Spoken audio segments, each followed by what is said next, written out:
Hello, you wonderful people, and welcome to another episode of Not Too Comic Book. This being a show where we talk about TV shows that are adaptations of comic books. For today's episode, I'm going to talk about the latest episode of DC Stargirl. A lot of really interesting things went down in this episode, so let's break it down. First and foremost, Artemis visiting her parents in prison, and I love that whole just conversation back and forth of them being so proud of her. Like, yeah, like there's going to be a recruiter there and everything, but obviously she's worried because she's like, yeah, you guys aren't going to be there, but they're like, nah, like, doesn't matter, you got this. Even like her foster parents, like family, she's like, oh, they suck, like there's no like sports channel or anything like that, and her dad's like, monsters. But also that guard, he has to be such a dick. It's just like, oh, you get 15 minutes, no, goes by fast, don't worry, you got it next week or the week after that, it's like, why you have to be such a dick about it? It's a little girl visiting her parents, because obviously, from her perspective, she still thinks her parents were innocent. So for them to get locked up, and now it's like her entire life was turned upside down, which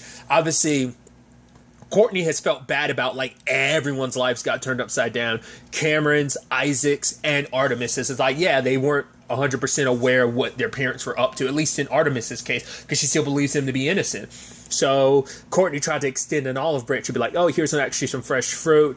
And, yeah, I hope you're okay with everything. And she's like, what, everything? It's like, everything you're going through. Like what? Your parents being in prison. But she's like, yeah, like our family, we don't forget and we hold grudges. And she squishes the apple because she has, like, her superhuman strength and stuff like that. So, which I love that the gist of this episode is circled around Sportsmaster and Tigress breaking out of prison and kidnapping Mike, and then Pat shows up and they're like, hey, we just want to watch our daughter in front of the recruiters, want to give her our support, and then we'll break back into prison. No shenanigans or anything like that. So I'm like, can you really take them at their word? But even later on, it's like, yeah, like Icicle, I mean, Jordan, he was a cool enough guy, but he was a little crazy. It's like, we never really jammed with anyone else from the JSA, not really. It's like, oh, especially the Shade. It's like, oh, like, Sportsmaster was like, yeah, he, like, made fun of my, like, cleats one time. So I'm like, I love that. Even Barbara's freaking out, like, you brought them here? It's like, it's such an oddball thing of, like, it's like, yeah, they were last seasons, but it's kind of like the Damien Dark situation, how, like, Legends of Tomorrow added some severe levity to him, especially when he popped up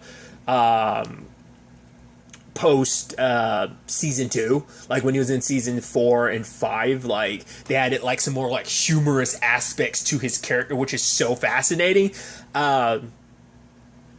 But at the end of the day, it's so interesting to kind of get that with them. I mean, I guess because like they're villains in their own right, sure, but it seems like amongst the JSA they were the least villainous. It's like they just kind of went along with everything, but they're criminals in their own right, but they're not like the terrible criminals. Because that's the thing, you could make the argument about the ISA in general, with the exception of Brainwave being the dick that he was. Most of them like loved and cared about their children, so it kind of adds some leeway of like, yeah, they're not all completely bad, but amongst Sportsmaster and Tigress are the least evil. But I love like Barbara's like why'd you even bring him here? Like, do you really believe you can? It's like, that lady tried to kill me before. Like, what is she going to try again? And for Pat, he's like, yeah, they just want to watch their daughter. So, but like Tigress and Barbara being in the kitchen together, and she's criticizing him, like, really? You let your kids eat all this? And say, yeah, Mike, if he wants to eat it, he'll figure it out in his own right. And it's like, oh, Courtney, and it's like, yeah, she's a teenager, kind of does whatever she wants. And both her and Tigress kind of vibe with the fact that they're like, right, having stubborn daughters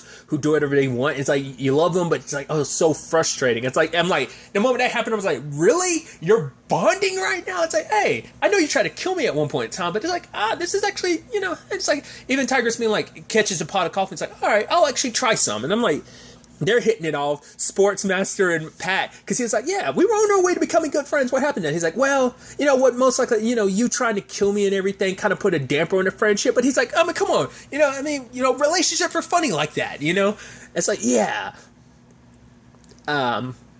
So I thought that was so interesting, because he's even talking about like, Pat, you kind of let yourself go because ripped you are not. He's like, yeah, but I do some stretches and stuff like that. So it's that interesting thing of like, oh, here's villains who know your secret identities, but they're like, nah, we're not trying to put you on blast. We kind of put all that behind us. At this point, we might be locked up, but we want to focus on trying to be the best parents we can be now. Like, we want to just be there to support our daughter. That's all this is all about. So I love that they're at the game cheering her on, and she's happy to see her parents. It's like, because at first she was kind of like not in the game, but having them be there, being supportive. And you cannot say they're not supportive parents. They're super into it. They're like, yeah, we love you. Yeah, do it. It's like, oh, it's actually really sweet. And even Pat's kind of like getting caught up in it in the moment. It's like, holy crap, Artemis just threw like a 40-yard pass. And it's like, yeah, that's our girl. And it's like, even him kind of getting sucked up into it. And even like Courtney comes upon the scene being like, what? Really? But obviously, you know, Cindy had to like ruin all of that by manipulating, using Eclipso to get inside of Artemis's head, make her see something that wasn't there, because she already has anger issues, and he just aggravated that more by making it seem like a SWAT team and came to hurt her family, and she attacked someone else and Courtney. But then it's like, wait, the illusion disappeared. So I guess they chalked it up to just kind of like her being caught up in the heat of the moment. They never thought about like, oh, I guess it's like the conversation of like, oh, I saw something, but I guess you wouldn't have immediately jumped to Eclipso, even though they know Eclipso can make you see something. Like, I guess it's just like, you wouldn't like, it's probably just like, oh, she got caught up in the moment. She just was so much adrenaline, whatever. But hearing from her parents, like, yeah, we're bad guys. It's like, yeah, but our path in life is kind of like, it's set in stone, but yours isn't. Like, you have a chance, like, you can like get like a scholarship and stuff like that from like, you could be the first like professional like female football player or something of that nature, of like, you can go down in history being that. And it's like, we're so proud of you. You have an option. Like, we don't want you following in our footsteps. You know, we're going to go back to jail because that's where we belong, and we don't want anything to get in your way, even us, because us being who we are will hamper you reaching your full potential. So, you know, this has to be goodbye. And it's like, honestly, it's a really sweet, heartwarming moment, because we've seen that even with the villains in season 1. Like, they did have those heartwarming moments with their children, and this was just a very wholesome moment. It's like, hey, they didn't go out. I mean, they did the whole thing of like kidnapping Mike and everything, but still, I did like that they were like, hey, first and foremost, like when they were like, Mike, yeah, you gotta do something about him. Like, kid runs his mouth a lot, and Pat's like, I'm trying to deal with that, but he's like, oh, basically, Sportsmaster tried to give him more like, oh, you got to like discipline them or whatever. And then like the conversation with Tigress and Barbara about the whole like, oh, looks like another fight. It looks like there's other people out there that has issues with your family or something like that. So that was an interesting development. Speaking of Cindy, obviously recruiting her ISA.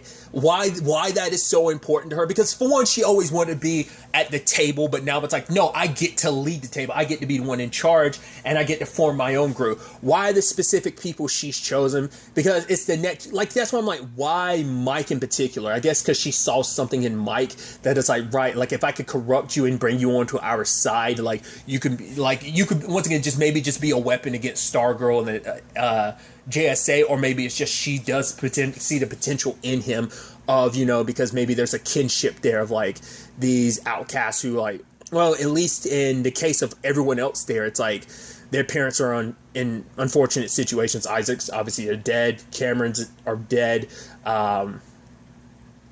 Artemis's are, you know, in jail. But it's like, why are you so intent on that? And I you know, as I brought up last episode about her not wanting her stepmom to die, I think it's just she's trying to build her own family, because her and her father had the relationship they did. She was just an experiment to him. Like, there was no love lost there, but for her, it's like she's going to build her own family. And it's like, in a weird twisted way, it's like, right, I'm gonna surround myself with people I can trust and actually love and hold on to, because she could never necessarily do that with the ISA. Couldn't do it with her own father. So I think she's trying to fill a void inside of herself, especially when we learned a little bit more about her mom this episode, because it's like, she's like, I'm sorry, like, your dad was able to find you because of me, and she's like, please don't hurt me again. So I'm guessing, like, Cindy, kind of like that accidental thing of, like, she probably, like, her power, like, she activated and ended up hurting her mom, whether she's responsible for her mom's death or whether it's Dragon King that did it. Either way, Eclipso's just trying to be like, yeah, I'm trying to help you move past your weakness, your pain.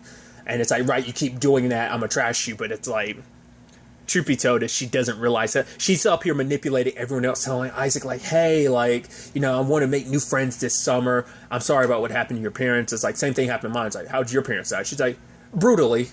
And so she ends up showing him the ISA headquarters, and it's like, right, your dad was the fiddler. Hey, pick up the mantle. So she does that. She gets Artemis on her side, because Artemis' outburst, like the scout, turned her down because of her anger issues, but it's like, oh, they're missing out. I'm curious how she's going to feel when she finds out Cindy was responsible for her losing that. It's like, wait, what? You were manipulating me? Like, once it's found out, like, everything is just a manipulation, how she's just being manipulated herself, but she's so blinded, believing, like, oh, I'm so in control. Like, it's probably that thing of, like, ignorance, youth, the naivety of, like, oh, I think I'm so powerful, I've got it. Like, even last season, she thought she was, like, hot stuff, but it's like you're not. You're like at rank amateur and all of this too. Like, your family's been running things for a long time as supervillains, and you're in the junior leagues. You're not ready for the big leagues yet, but you think you are. So she's recruited another. So there's at least two down, two more to go. There's still Cameron, and then there's Mike. So we'll see how that kind of plays out going forward. But obviously the big conversation comes up about Eclipso. Obviously they know about Eclipso because Dr. Midnight Chuck let Beth know, so that's how they know about it. But Barbara and Pat talked about it, and they start hiding stuff from start hiding stuff from Courtney, because they all kind of did some research, because Barbara's like, Courtney, and she's like, don't worry, Mom, I'm going to research all of this. I'm not going to jump in head first. And so through their research, they find out that basically there was an island, was it Diablo Island or something like that? It was basically an island where there were like two warring tribes, and one summoned an entity of vengeance, and it ended up being Eclipso. And beyond that, there's not much history, because that island was wiped off up to, what was it, like 1830 something. That island no longer existed on maps, and an explorer ended up finding it. But beyond that, like what he discovered and everything, because he's the only person to ever come back off that island. Which I also love that whole thing of Yolanda's working at that restaurant, and she brings the like milkshake. It's like, oh, I want it strawberry, yeah, and I want it no whipped cream. She's like, oh. And it's like, Rick's like, no, like I like it chocolate too. And Beth's like, I'll give Rick my whipped cream, and it's just trying to make her feel better. It's like, yeah, you don't have to stress about like getting things wrong in this case. But so Courtney goes and does some more research and runs into the Shade during that. And once again, it's that thing of like, right, you think you understand, oh, you think you know everything. It's like, has Pat, like, oh, how much Pat hasn't told you? And I'm like, what is Pat not telling her? So I guess there was like some darker sides potentially to the JSA that he's hiding away. And it seems like it's specifically connected to Eclipso, because all the files related to Eclipso are like super sealed up. And it seems like that was on purpose, because the Shade's the one that ended up dropping the information of he killed Dr. Midnight's daughter. And it's like she was 10 years old, and it seems like it doesn't correspond with my thought that he's actually Dr. Midnight. Part of me wonders is like, when he absorbs people, does he absorb their memories so like they become a part of him? Because jumping around a little bit, we find out at the end that Dr. Midnight is actually alive. He's stuck in some like realm of darkness inside of Shade, potentially.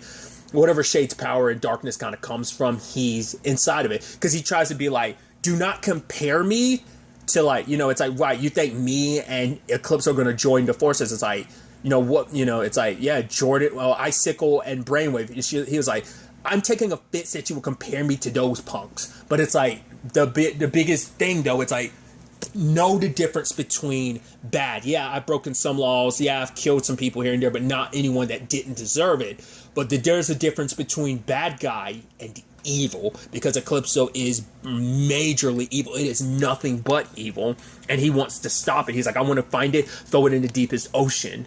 And it's like, that's why I'm like, and the fact is because he even said it like last episode, Eclipso being like, right, he's going to kill all those children. I'm like, I guess just whoever the Shade is, maybe just naturally he has a sympathy for children. Maybe it has something to deal with his own past, like maybe he had a messed up childhood or something, and he's carried that with him. So like I said, maybe anytime he absorbs someone into his darkness, he, like Dr. Midnight, he carries them with him, because it's like, how would he know about something personal like that of like Dr. Midnight's? Because it seems like only the JSA know about those circumstances. So I'm assuming it's a situation of like I think it is, instead of them being like the same person, it's just like I have all access to all his memories and what he felt. So it's like maybe he has his own history tied to Eclipso, or maybe he's just feeling all the feelings that Dr. Midnight felt about, like, right, my daughter was taken away by this guy. So he's trying to get revenge in his own right. So I thought that was fascinating because it's like he's not necessarily, he's a bad guy, but he's not pure evil like Eclipse. So it's like that's the greater threat, and he's like, so leave it to me. Because even then, Courtney finding out about, like, wait, he killed Dr. Midnight's daughter. He's like, yeah, I don't know everything that you. Oh, like, look at you. You were looking so sure, and now that sureness, that certainty of yours has been shaken. So, and Courtney confronts Pat about that. It's like, how did you know about that? You know, and she's like, so it is true. So what else? Are you hiding anything else? And he's like, no. But in the conversation later on with Barbara, it's like, I'm thinking that the JSA used Eclipso and some really bad stuff happened as a byproduct, or something went so bad that they don't want to tell her the truth. Why? I don't know. I don't know what's up with that. Like, what could be so bad about Eclipso's history that they don't want to let Courtney know? Because it's like, because they were saying, like, it will shake Courtney to her core. It would do that to all the kids. So that's why I'm thinking whatever it is, it's specifically JSA related. That maybe, at first I was like, could it be a potentiality that Eclipso was with the JSA for a while. Maybe, once again, maybe they, either as a member or Eclipso, they tried to use Eclipso for good, and it's a dark part of the JSA's history that they tried to hide, that Pat's aware of, that that they've tried to hide away from history, trying to hide, like, one of their greatest shames, one of their greatest mistakes. Because maybe that's why, maybe Pat legitimately thinks Dr. Midnight was killed by Shade, or maybe, I think he does think he was killed, but I think like all those secrets they're hiding is stuff about Eclipse. Because I was curious, like, what he was talking about, like, what could Pat potentially be hiding? And now him and Barbara have come to the decision, we can't tell Courtney because, you know, they don't, because I think it will shake everything that they've believed in. It would probably, like, shadow, you know, what they've kind of built for themselves. So it is that thing of like, right, we made the promise of no more secrets, but this is something she's better off not knowing. But Courtney decided, like, if she's not going to get the answers from Pat, she's going to get them from Shade, because she knows he's still hiding more from her. For what reasons, she doesn't know, but maybe the Shade will. There's going to be an interesting turn of events of, like, potentially joining forces with such a great threat. Like I said, I'm curious, like, has he actually changed at all since that these past 10 years? Has something in him changed, or has he always claimed to not be really the biggest ISA member? Like, once again, he said in the last episode, like, our opinions, like, our ambitions, like, coincide. That's the only reason why we work together. So, but I'm curious, like, maybe he was a little more, like, all about it, and then something in these 10 years changed. He changed in some shape or form. So we'll have to wait and see how things kind of play out on that front. It is interesting to know, like, I'm wondering how that came about. Why is it that she's able to get, like, she can't get in contact with Chuck's AI, because Chuck being like, oh, like, who are you? And it's like, because she's not talking to Chuck's AI, she's talking to the actual Dr. Midnight that's still alive. I guess, like, her AI Chuck is gone forever, which is kind of sad. All those memories and all that friendship that they built kind of gone in an instant. But knowing that the real Dr. Midnight is alive somewhere, that's some glimmer of hope. So it's definitely going to be interesting to see where the next episode takes us with all of this. But really, that's all I'm going to talk about. Until the next time we meet, be happy, be safe, live life to the fullest, and enjoy it. Good day, and goodbye.